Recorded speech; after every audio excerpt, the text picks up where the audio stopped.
Dans la vidéo d'aujourd'hui, je vais vous montrer comment dynamiser la gestion de vos sources dans Power Query. Dans cet exemple, j'ai importé 3 fichiers qu'on va retrouver dans Power Query. Si on va dans Données, requêtes et connexions, là vous voyez, j'ai 3 requêtes, salariés, services, établissements, qui m'ont servi à créer ma requête export.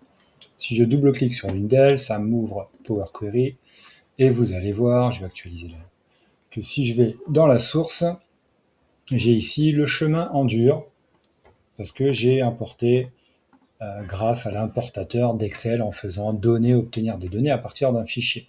Donc là, j'ai mon lien qui est en dur. Mon fichier se trouve sur mon OneDrive dans un répertoire qui s'appelle Cas pratique 2, tableau de bord RH.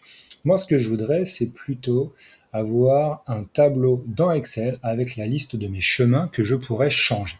Pour ça, on va faire fermer et charger pour retourner dans Excel. On va créer un nouvel onglet qu'on va appeler source au pluriel. On va créer un tableau avec 2 colonnes, fichiers et chemins.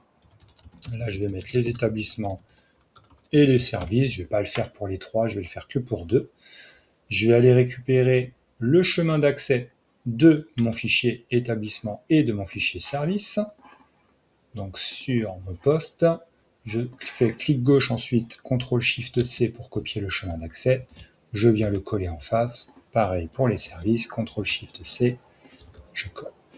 Là, je vais faire un clic droit sur n'importe quelle cellule de ce tableau, obtenir des données à partir d'un tableau ou d'une plage. Je coche mon tableau comporte des entêtes, puisque j'ai les entêtes fichiers et chemins, et je fais OK.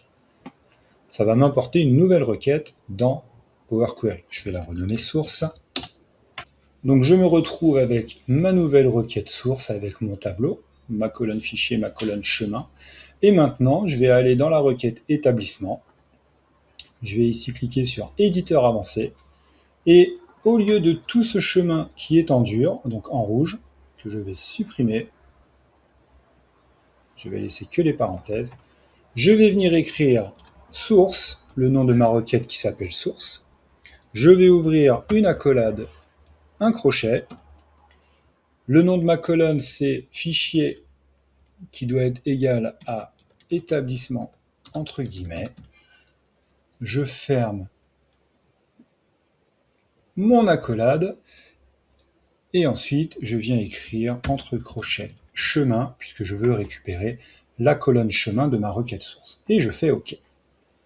Et en faisant ça, vous voyez que dans ma source, c'est venu récupérer depuis la requête source le fichier qui s'appelle établissement et ça vient récupérer le chemin.